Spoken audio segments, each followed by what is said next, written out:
तो सब भोजपुरिया दर्शक से अनुरोध बा हमनी के दोनों भाई के कि भाई के भोजपुरिया माटी के लाल के सब्सक्राइब करी जा और खूब सपोर्ट दी जा ताकि मतलब यहाँ के खूब अच्छा लोगन के रुआ सब तक पहुँचावस और पेज पे फॉलो कर ले।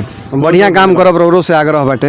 गलत आदमी के जगह मत देव और अच्छा आदमी के सपोर्ट करब। हरी के भरती निकालिए मोदी चाचा ढेरे लइका बाड़े बेरोजगार हमनी से के आपन लइकी बियाही कैसे बढ़ी वंश पतिर चाही फटफटिया सुते खातिर से जहो बड़ी लालची बाड़े लोगावा मांगेले दहेज हो बड़ी लालची बाड़े जवान कहीं साफ साफ काला सवाल बात मौगहिया देखिए हमनी के भोजपुरी में बहुत सारा मुद्दा बा जैसे अश्लीलता के मुद्दा उठेला जातिवाद के मुद्दा उठेला और ओकर विरोध कर ले अश्लीलता के बहुत अच्छा काम बदनाम करे कहीं ना कहीं से होनी के साजिश चलत रहेला।